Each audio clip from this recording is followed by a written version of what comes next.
this was an odd presentation to put together. Usually I just have slides and I never ever use paper notes of any kind. I just kind of work off the slides. I show maps and I show dates and I show various images that really work. Now, this was a very strange presentation to put together because we're dealing with future and we're dealing with internal things. So I always end up getting these really interesting titles for presentations, and it's partly my own fault. But we're putting this one together, and they said, you know, lots of people are doing cryptocurrency, lots of people are doing general liberty. You just have this new novel that's out, and you got some really interesting stuff in there. Let's put together a presentation on this, and how that, you know, all the topics and how they feed together. And I said, well, it's, you know, about really evolving, and since, you know, this is a show for crypto guys, is you really kind of learning how to hack your own soul. Okay, let's do it. Well, then I'm stuck with this title. I'm going, gee, how do I really do this well? This is a very strange, imagine trying to put together a presentation on this title. It's pretty rough. Anyhow, we have some really good stuff.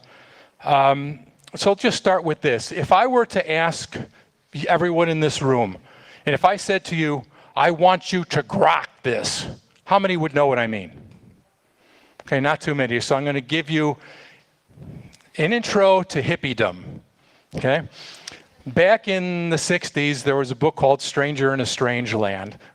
Good book. And the author introduced this concept of to grok.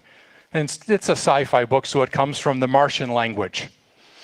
And to grok is to understand intuitively, to understand really deeply, not to analyze and compare with rules and you know, put mechanically A to B to C and get it, but to drink it in, to really understand it. So the things we're going to be talking about today, I want you to grok them.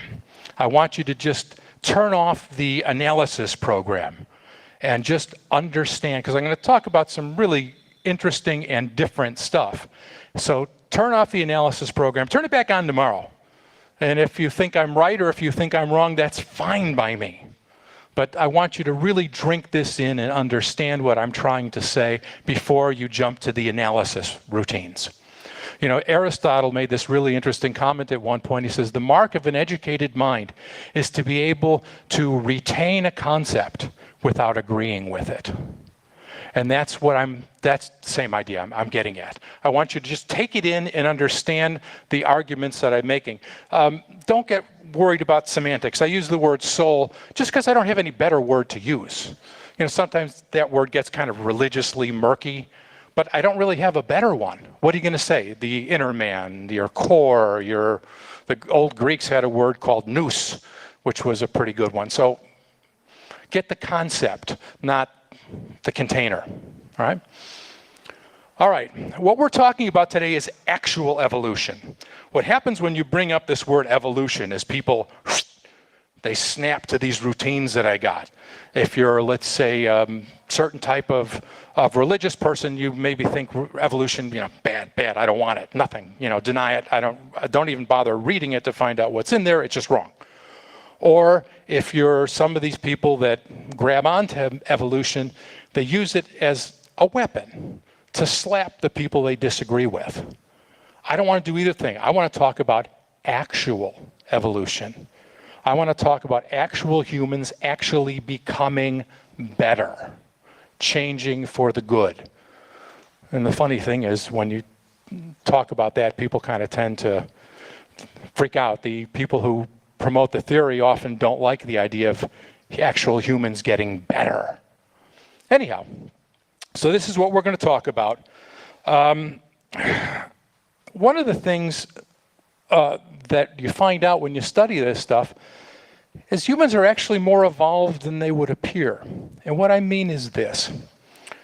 We're living surrounded by fear sellers and sacrifice collectors. We're living in systems that feed off of our fears. The truth is that the current systems of governance, rulership, I like to say, doesn't matter. The current systems we live in require a populace that is confused, a populace that is intimidated, a populace that doesn't take time to really reason for themselves, people that move by inertia. My grandfather did it. My mom did it. This is the way people behave. This is what I've always seen. It must be right. And you keep following the person in front of you. The system requires that. Once a number of people start saying, wait a minute, why are we doing this? What's the reason behind it? Give me a reason. The system starts to fail. If you notice in every political campaign, when you get to the last week, right before the votes are cast, what are they doing? They're selling fear. They're not saying, oh, I have a plan and I'm going to point 1, point 2, point 3, and this is going to work such a way. They don't reason. They say, my opponent is scary as hell. He's going to, make your grandma eat cat food or whatever works best for that year. And this is what they work on because fear makes humans stupid. It does. 2 big things that make humans stupid is fear and grouping. Feeling like you're part of a herd rather than an individual. Okay? We're not stupid, but sometimes we act stupid. And it's because of these type of things. So humans are actually way more evolved than they think they are. One of the things that happens is this problem with compulsion. Compulsion kills compassion. So if you are compelled through taxes, your money is extorted from you by violence or threat, and taken from you for the purpose of helping the poor. Compassion is removed from you because when you see somebody who's actually poor and you reach in your own pocket to help them because you think they deserve it, because you give a damn, this changes them and it changes you. And for all of the arguments against the state, all the logical arguments, the technical arguments, the analysis arguments, everything we have, that the state has stolen this type of thing from us, that they've taken compassion from us, just made it a moot point. We don't even get to do it. We don't even get close. We never get to make the choice because the money's taken from us in the first place and we haven't got it to use. And they're doing it. They've taken over the compassion business. And the fact that they've stolen that from people like us, this is the big sin. It's the same thing that happens with regulation. The more things are regulated, the less we get to cooperate out of what's inside of us. Okay? When we are free, in other words, there's no one telling us what to do or what not to do, and when then we decide to cooperate, that this matters, that if we cooperate, we build a better world, we make things work, we get to bring food from here to there, then it's a choice we made, not one that was imposed on us, and that changes us. And that changes the people we work with. This builds benevolence into the world. And again, the fact that the state has stolen this, removed this, and said, we will regulate you for your safety. This is the sin again. This is their sin. Because it has stolen the best parts of our being, or some of the best parts of our being from us. And said, no, that's not for you, that's for us. And we're going to do it by compulsion, and you're going to make you do it because you're really not good enough to do it by yourself. This is their sin. All right. One of the ways you can see us evolving is the fact that open rulership is no longer acceptable in the West. What I mean is this. Up till the early 19th century, rulers believed they had the right to rule. The king, the prince. People might dislike what the king and prince did, but the ruled people pretty much agreed that the position of king was a legitimate position. And the king believed that he had a right to rule. After about 1820 or 1840, that was no longer true. You should read some of the passages from poets like Percy Shelley.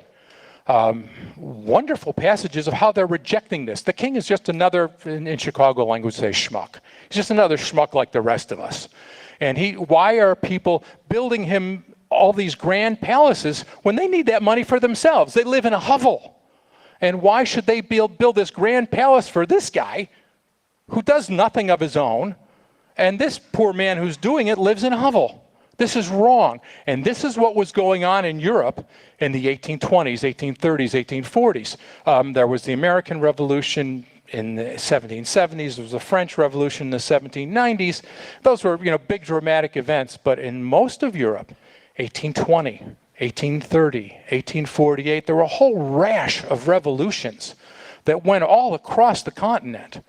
And this idea, people were finally getting over the idea that they deserved to be ruled, that they deserved to just plod along and live their life the way they always had. There's a great comment from an English Irish minister in 1830. He says, "Never was good times in England since the poor started to consider their situation."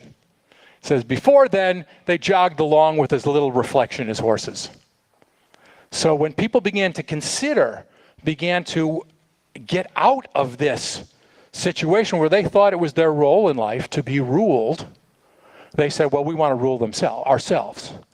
And this is what we call democracy. Now, it hasn't really worked out that way because people are now ruling from behind the scenes, always under the guise of for your safety. We're doing this for you. We're doing this to provide you with a stable monetary system. We're doing this to provide you with safety from all the crazy people who want to kill you. All these things now are done in the guise of for us, for our safety. But open rulership is no longer acceptable. We have changed, not as fast as some of us would like, not as well as many of us would like, but we have changed. This is no longer an acceptable thing. So, anyhow, let's continue because there's a lot more material to cover, and I don't have a tremendous amount of time. This one's going to be an interesting one for a lot of people to take. Evolved people, evolved humans escape rule sets. Now, here's what I mean. Rules are fine. They're necessary for machines, for computers, for software. Rules are necessary. Rules are not necessary inside here. They're not. We are not machines. We are different. Okay? The comparisons are not particularly good between men and machines. We operate on different principles. A rule is binary. It's on, off, yes, no, 0, 1. We don't operate that way in our daily lives. Our communications are very, very rich. Let's say I'm going to go out to lunch with my friend. Well, I consider when he's eaten last, what he likes to eat, what's near to him, how's the traffic, how are the roads, is everything good at home, where do I want to eat, what would be good for me when I sit down to eat with my friend. I'm considering his attitude, I'm considering how he's feeling, I'm considering what's going on in his life. I consider, all of us do this. We do this without even thinking about it. I consider dozens of things about my friend. A rule only gives me one. On, off, yes, no. But real human communication is immensely rich. I know a young anthropologist who is short on money, as many anthropologists are. And she told me the other day, she says, I go to the gym every day, but I haven't had a gym membership for 6 months. Okay, well, that's interesting. What do you mean? She says, I study this stuff. I study nonverbal communications. I study what happens with people. She says, and I know how to walk into the gym and look like I belong and just walk in and they think that I belong there. And she walks in, hey, how you doing? What's going on? All right, and is in a hurry and gets back there and, Mike's waiting for me to work out. And when she leaves, she says, if somebody happens sometimes, as they do, to think, she'll pick up her cell phone and go, listen, Bob, we really need to get this done. How you doing? So she knows how to do this because we communicate in all sorts of ways. The way we walk, the way we stand, the way we present ourselves, the kind of clothes we wear. Humans communicate very, very richly. So to make things mechanical and rule-based. Wonderful machine for machines, immensely limiting to us. So getting away from rules is really an important sort of thing. And if you notice, all of the great disasters of human history are not carried out by the Stalins and the Maos and the Hitlers of the world. They order things, but the people who actually do it are thousands of individual people who are doing what? Following rules. Because rules remove responsibility from the equation. They remove your mind, they remove judgment, they remove humanity from the equation because you're just following a rule. Not good enough for us. Fine for a machine. Fine for certain unusual applications in life. Not good inside here. Do we really need a rule? So I see one of these gentlemen walking down the street, and I come up behind him and hit him on the head with a club and take his money. Do we really need a rule to tell us that this is a bad thing to do? Of course not. We don't need rules to tell us that most of the things in life are wrong. So why don't we operate on the rich way that humans do, rather than, I've got a rule for this, and it's all very mechanical and very cold and connecting A to B to C. Again, great for machines. That's not what we are. We're more than that. We operate richly. So, evolved people get away from rules. I want to give you a passage here I want to read to you. And this is something we came up with in the newsletter. And I want you to listen to this. It says, being by nature self-referential, which we are, we always refer to ourselves. I mean, we have conversations with ourselves all the time. If you're sitting here saying, oh, that's a good idea, who are you talking to? You're talking to yourself. We do this all the time. We don't think about it, but we talk to ourselves constantly. So, being by nature self-referential, you judge yourself every time you act. Treating others like you wish to be treated, you define yourself as a benefit in the world. Treating others in the way you wouldn't like, you define yourself as a hazard in the world. And even though you may not think about it all that time, somewhere you know. It says, there's no escape from this arrangement, though men attempt it by ceding their will to rules. It's the rule's fault. It's not mine. It's a rule. I'm not responsible. It's the rule. Okay? We're giving away our will to the rules. It says, obedience to a rule, however, opposes the self-reference that produces all of the goodness and creativity in the world. However much you lay your will at the feet of a rule, you rob yourself and others of that much happiness, and by obeying the rule, you place your will in the service of an inferior morality. And you contribute it to the darkening of mankind. Okay? I'd read that again 2 or 3 times if we had time, because I think it's really important. But try just to hold that concept. Disagree tomorrow if you want. But I want you to try to hold that concept. All right, we're doing okay on time. Yeah. This is big. Once we get past all this fear and all of this intimidation and thinking in rules very mechanically, evolved people learn to really enjoy what they are. We are, by far, the most amazing, incredible creatures that we've ever seen. Nothing compares to us. I don't care how you want to. People freak out about this sometimes. Oh, there's war in there. Forget it. Stop it. That's focusing on negativity to an insane degree. Why? Because that's what works to control humans, and that's what people who want to control humans have worked on for all these years. I mean, turn on CNN. It's a fear delivery system. That's what it is. Okay? That's what it is, all of them. They're fear delivery systems. So,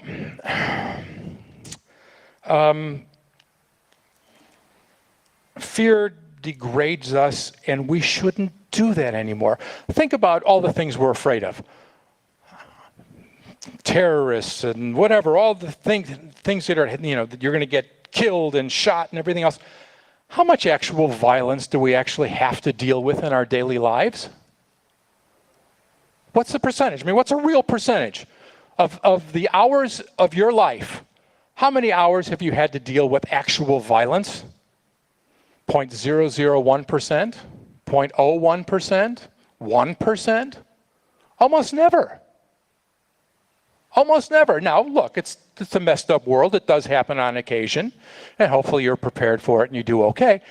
But it's a fraction of 1% of the whole. And yet, we are taught to build our entire world around things that we're afraid of. How about building a world based upon what we are and what we can do, what we can create in the world? Let me give it to you this way. Inanimate things, rocks, hills, whatever, water, their general nature is that of entropy. For the physicists in here, you like this. Their general nature is that of entropy. Things decay, things even out. The hots get colder, the colds get hotter, everything reaches a median and the stars wear out and the universe ends. Entropy. This is the nature of rocks and hills and water. The nature of animals, the nature of life, and this is probably a pretty good definition of life, is that which reverses entropy. We have plants. They take chemicals in the soil. They take sunlight, all things that are inanimate, all things that tend to entropy. The sun's eventually going to burn out. They take light from the sun. They take ingredients from the earth. They take water, and they concentrate it. And they build these wonderful corn, wheat, soy, oats, all the things we eat, beautiful flowers. This is reversing entropy. It's taking all these things that tend to disorganize and fall apart and turning it into something useful, beautiful, necessary for us. Okay, it's a reversing of entropy. And like I say, I think that's a fairly decent definition for life itself, whatever life actually is. Humans are the only known creatures in the universe that can reverse entropy willfully. We are different than everything else. The stalk of corn can grow corn. It can reverse entropy in that way. And it's really, really good and really, really useful, but that's all it can do. An orchid can make a beautiful flower that's very nice, but that's all it can do. We can choose whatever we want to create. We can reverse entropy willfully. There's any number of choices. I can take materials and some metal and rubber and make computers, or I can make cars, or I can build wonderful buildings like this. I can create lights.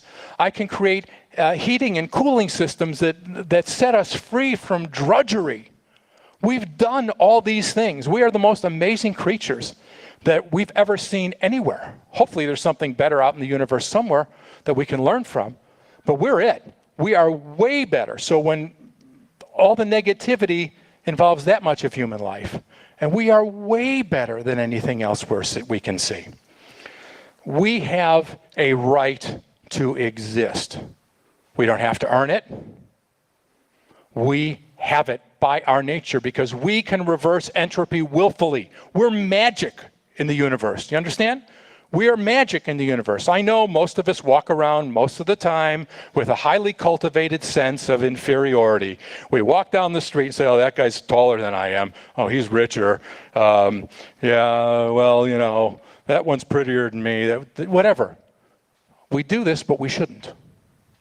We are amazing creatures, and we should think of ourselves, go through our daily lives thinking about what we are. I can do this. I can do this. I'm capable of doing this. I'm capable of a dozen things that I don't even have the time to do. We're magic in the universe.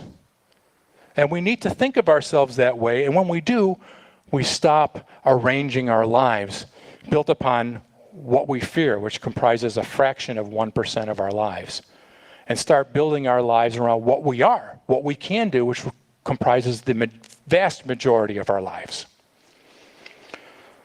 I'm going to read a passage from the book that began this discussion. And I want you just, again, to grok this. I want you just to get it, to listen to it and soak it in. It says, we already know the general feeling of the evolved life. It's the same feeling we had when we used our own wills to do things that we knew were good, when we went against the grain to defend people under attack, when we helped the abandoned deserving, and when we forgave sincerely. That feeling. You know the feeling I'm talking about?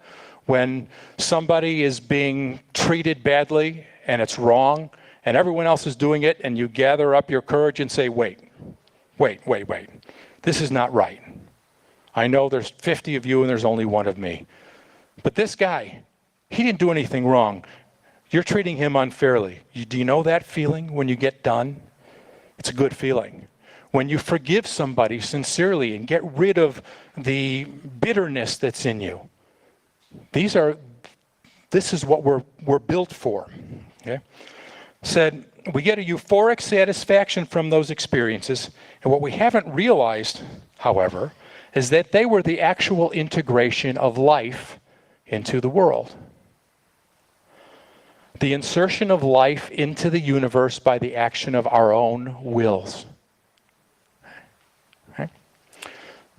I'd like to just leave you, a little quiet music and, meditate on that for 5 minutes. And, okay, this is, let's see. Tell me what time it is. There we go. Okay, good. We're going to have time for Q&A, I'm pretty sure. I'm passing that. Now, this is the big one. And when I say how to hack your soul, this is where it's coming in now. Love is something that people misconstrue in so many ways. The ancient Greeks had several words for love. And I think that was a really good thing. It's a shame we don't really have that in English. I'm not sure about Czech. But we really don't have it because there's sexual desire. I mean, it's what keeps the species going, and none of us are complaining about it. Which is, fine. But it's not really love. It's something else. Love may be mixed in with it, and it should be. Hopefully it is. But it's a different sort of thing. Then there's the thing where we say, oh, I love that car. Oh, I really love that car. That's not what I'm talking about either. Yeah, it's fine. Nothing wrong with it. But that's not what we're talking about. The love I'm talking about is a desire to bless, a hunger to bless, to help, to contribute, to make somebody or something better. This is the feeling I'm talking about. And it's one of those things that it sounds we call it in the States, we call it airy-fairy. It just sounds, oh yes, popsicles and unicorns and prancing on, the hills with flowers and everything is so. No. That's not what I'm talking about. Real love, and I mean really loving, is really demanding. Because when you do, all of a sudden you start getting slapped in the face with all the little bitternesses and pettinesses that you're holding, and you have to deal with them. And what I mean by actually loving is, I like to think of it this way and explaining it this way. Pick somebody here, one of the gentlemen over here, in what we call a different life. Had I been born in a different place and time, he might have been my brother. He might have been my uncle. If our ages were offset the correct way, he could have been my son, and I would love him with all my heart. Where we're born, when we're born, are just purely accidental. None of us get to pick. We just find ourselves somewhere. In the same way, a young lady over here could have been my sister. In a different life, could have been my mom. In a different life, could have been my wife. And I'd love her with all my heart. I can feel that way about everybody who could have been in that situation. And when we begin to feel this, and we see people as, this could have been my neighbor. This could have been my uncle. This could have been my husband, my wife, my daughter, my son, my niece, my nephew. And begin to look at other people that way, benevolently. It changes you. And it's something we can do. It's not particularly hard. We're just not in the habit of thinking that way. We're not in the habit of doing that.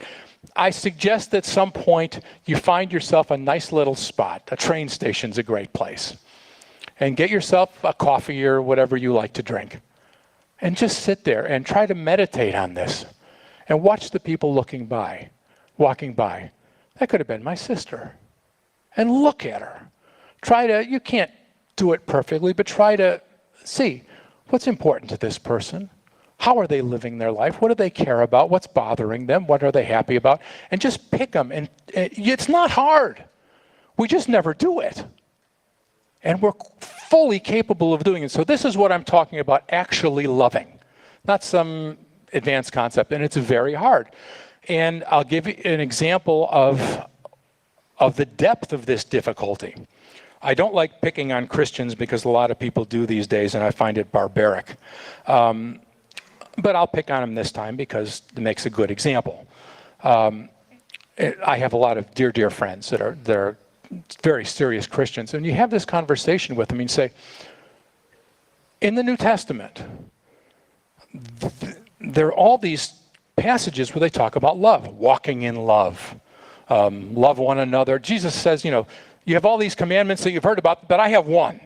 I got one that I'm going to give you. That's it, only one. Is you love one another like I've loved you. That's it. That's the one. So you bring this to I'll tell you a story. I brought one of it to a friend of mine who's a good man. And I said, rather than arguing about doctrine, which certain types of Christians do endlessly, rather than trying to figure out the secret meanings of all these various things, Christians should really walk in love and just major on that, because that's the whole thing. Just we really major on that and spend our time, energy doing that. Yeah, well, the scripture does say that, but, it also says that, we know the love of God through Christ, and so therefore we should, maybe teach all men and bring them to Christ, and that's what we should do. And they go right back to doctrine, because loving is hard. Once you start to actually live this way and think this way, all of the little things that we have inside of us that we haven't cleared out yet, they pop back up and slap you in the face. The little bitterness, the little envies, the little slights that you worry about. It's all crap. It's all trivia. It's all ephemera. It doesn't really matter. And when you really start to try to love, all this stuff comes back up at you. Now again, the great line in the New Testament is, he that loves knows God. He that doesn't love doesn't know God. And yet it's very difficult to get Christians to take this seriously because it's hard. But when we do, it changes us. There's a really fundamental and very important factor in human life that we don't really recognize very well, and that is our assumptions. Assumptions are deep beliefs. What do we presume is true?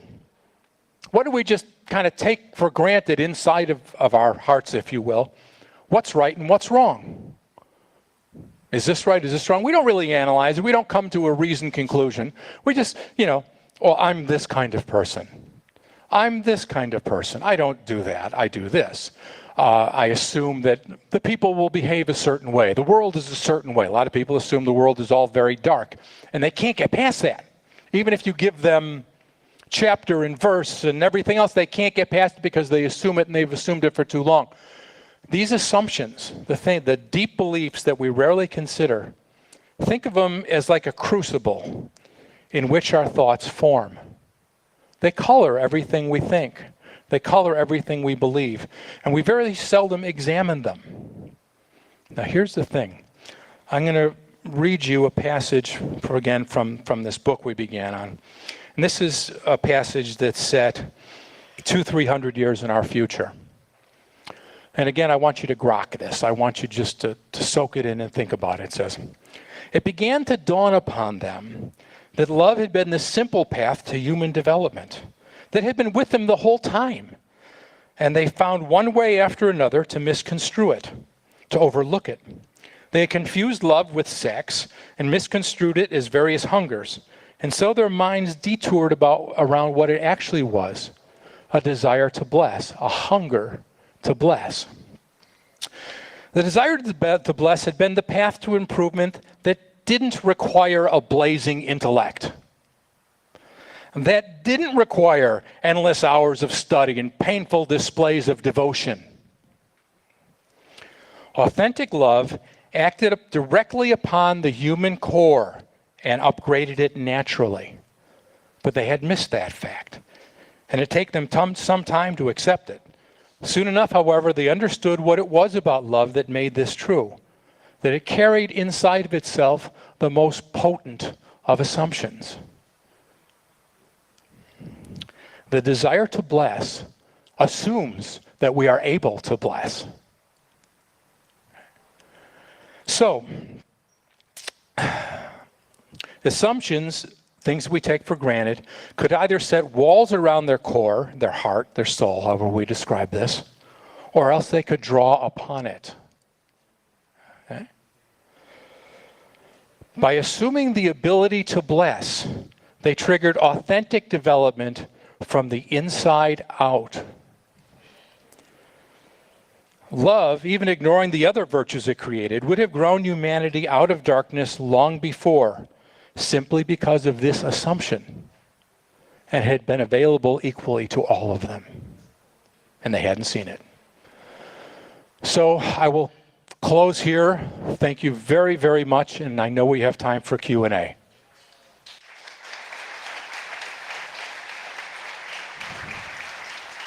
Beautiful, good time. Have you heard of nonviolent communication? Because I find it very much interconnected with the concept of love as you described it, and the empathy and so on. And what do you think of it? I'll tell you what I think of it. Oops, wrong way. I took this part out because it was simply too much for one presentation. And what Marshall Rosenberg called nonviolent communication, I called dominance speech. Same basic idea. It's a very important concept. For everyone else who is not familiar, the concept is called nonviolent communication. Was created by a gentleman, Marshall Rosenberg, no relation that I'm aware of, who passed away about a year ago, a year and a half maybe now. And it's too much to explain, right? It needs really its own session, and it was too much to put in the middle of this presentation. It was overload. But it's a very important concept.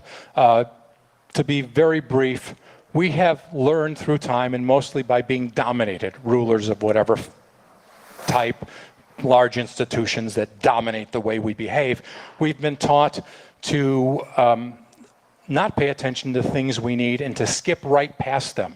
You notice when you get in an argument with somebody, rather than trying to solve the problem at hand, you get enough information and you jump to a conclusion. Oh, he's just this, and he's just that. Makes no sense when you think about it.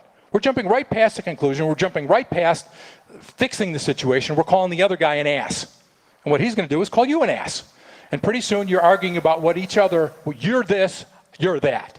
And rather than actually solving the problem. So nonviolent communications is a very important thing. It was just too much for one presentation. Hello. What's your view on Ayn Rand's definition of love? That love is involuntary response to person's virtue if you are virtuous. I think she's wrong. I really respect Ayn Rand's work. It's been very important to me. Whatever. Whoops.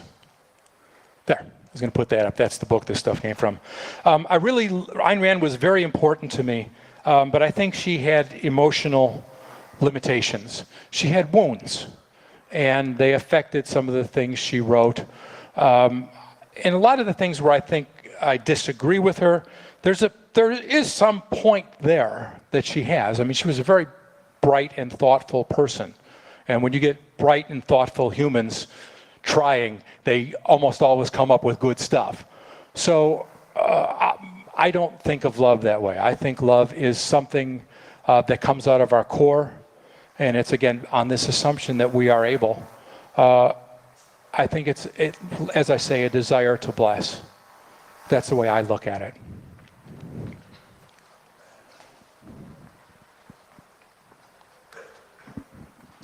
It was such a great presentation. Thank you so much. Thank you.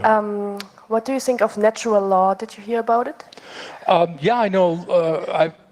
Depending on people define natural law their own way, in different ways. But I'm a huge fan of the concept.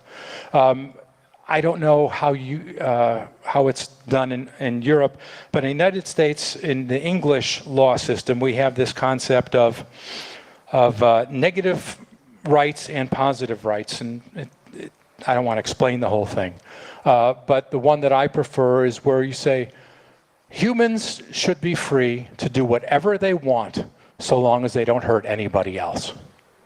And depending how people define natural law, I think it's very, goes right along with that idea very well, and I like that a great deal.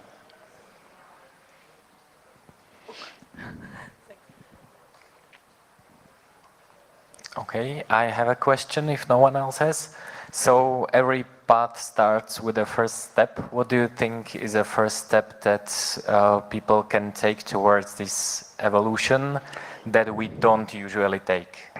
That we don't. Well, I like the one that I talked about earlier, where you pick a day, pick half a day, and just sit somewhere and watch people go by and try to look at them as if this could have been my uncle. This one could have been my neighbor. How would I feel towards them? It's my uncle. I know his strengths. I know his failures. I know where he's done well. I know where he's had difficulty. I have compassion for this man. I think that's a wonderful place to start. The other thing is to pay attention, and just as a daily thing, pay attention to the things you assume. In other words, I see this. That's wrong. That's a bad idea. Well, stop. What am I assuming? What am I assuming about what's going on? What am I assuming about what I'm seeing? And pay attention to those things. It's little things. It's little changes of attitude that make the difference, and it's consistency, and really comes down to self-honesty. Just be really honest with yourself, and why am I thinking this way? Why am I paying attention to this? Why am I not paying attention to that? Why do I feel like I don't want to do this even though I know logically it's better for me? Don't just feel bad or give in or whatever. Think about it. Write it down. Make a note to yourself. It's not hard. And think about it. Next time you have a free hour, how come I know I should do this, but I'm not doing it, and what is it and why?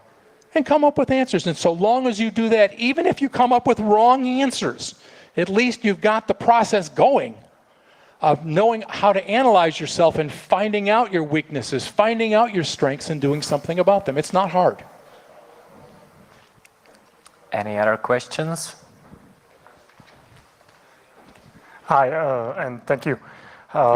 You talked about evolution and seeing the best in all the other people, but isn't it a little bit counter-evolutionary?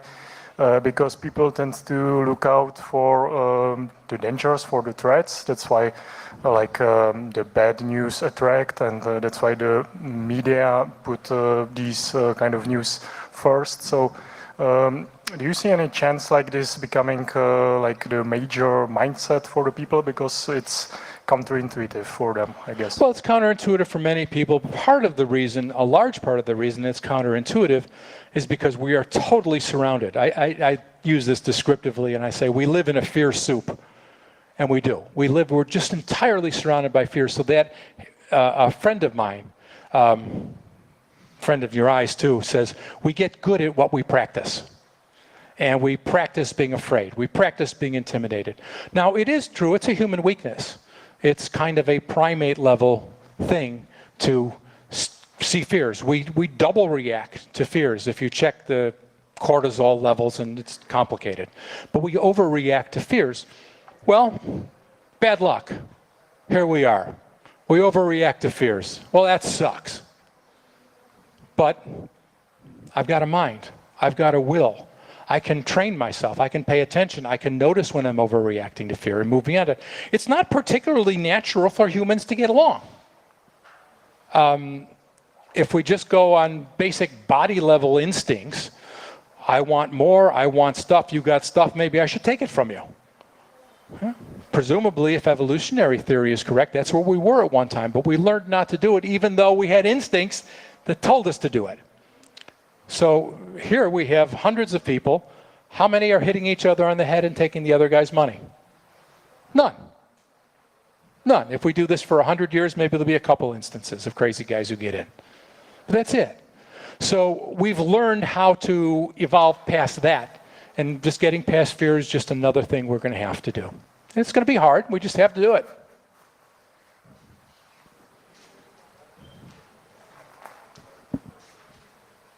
Any other question? Well, actually, it's not a question, just a comment that about the fear that I always tell everybody that just turn the TV off. You know, we got rid of the TV 7 months ago, and I feel so happy. I actually, my life is perfect. I am not surrounded. I live in the nature, very close to the nature. So I really have to say that I'm not afraid of anything. So, and that makes my life so much better. So when I talk to people from the city, because my parents are like that, they always, you know, they see danger everywhere. So I'm like, just turn the TV off. Once you turn it off, for a month, your life will be completely different. So I think this is the first step, maybe. That's actually a very good idea. I mean, what you find out when you turn the TV off, or just if you want to do this, just get rid of it. Don't, just get rid of it. And what you find out is the first, I don't know, week or so, you're kind of, 2 months it took? Okay, 2 months. Well, however, it's a number of weeks or a small number of months. You know, you get up and going, where's the TV? What's on? And you feel empty. Like there's a big gap in your life. It's because you're addicted. Okay? You're in withdrawal. But once you find out is when you actually give the TV up and you don't have one, after a while, you don't miss it at all. And you know what you end up doing? Reading books. God forbid, right? But you find out that once you give it up, after the withdrawal period, you really don't miss it at all. Does that comport with, yeah. I mean, I you know, those of us who have done it, it's really not a big deal. Mm-hmm. Anything else? Anything else? There's one over here, Uri. Where? Ah.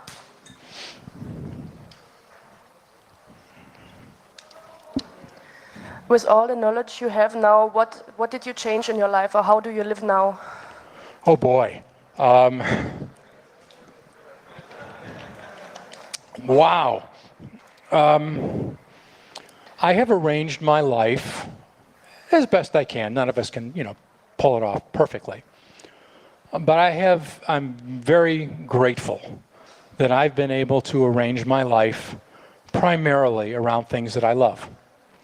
I very seldom these days have to do things just for the money. And you know, I'll tell you openly, I'm not rich. It's not like I have $10 million in the bank and I can just not think about it. But I have arranged my life pretty well around the things that I love. My family, the work that I do. I spend most of my time either writing things that I think are very important, that are unique and important, or managing the crypto hippie service that I think is really important. I didn't plan on getting into it. I was kind of dragged into it, but when I realized what was at stake, I thought it was really important. So I have arranged most of my life intentionally around things that I love. And that's probably, I hope that answers your question fairly well. Okay, one more. Perfect. Could you explain maybe more about what do you mean by that we don't need rules in our lives? Because the way I see it, to maintain peace, we need at least a basic rule of respect to self-ownership and private property. And okay.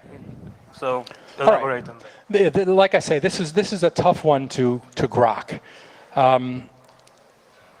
The things that we have rules over, what we're talking about is limits. This is not okay to do this. This is not okay to do that. Really, when we're talking about national or about laws, where we're talking about, You know, thou shalt not murder, thou shalt not steal, you cannot defraud, so on. These are things really that we're willing to use violence over. That's the statement that we're making, is if you start beating up an innocent person, we're willing to use force against you. And that's what law really is. And look, if we need it at a certain point, in a certain place, in a certain time, fine. But in here, the issue is not law. The issue is not an edict or a scribble on a piece of paper made by the great Grand Master. The issue is causing benefit in the world or causing harm in the world. So when we look at it as it's a law, we're bypassing reality. We're bypassing what's actually going on. Here we got a guy who is, whatever, trying to stick somebody else with a knife, to pick a bizarre example. Okay? It's not wrong because it's a law. It's wrong because he's destroying innocent life. And when we think about this, at least in here, we have to think about the actual factors involved, not a scribble on a piece of paper, not the rule that came from whoever, my hero Thomas Jefferson or whomever else. That's really the important thing, because what we're doing is we're taking ourselves away from reality. The world is really complex, but we're really good at dealing with it. And it's better for us to deal with what's really going on rather than a rule on a piece of paper and following that. Does that help? Good. Okay, so I think we all learned the few next steps, which can be loving people, gratitude, and ditching TV. And I would add one more, which is read this amazing book, The Breaking Dawn. And thank you very much for your talk. Thank you. Thank you so much.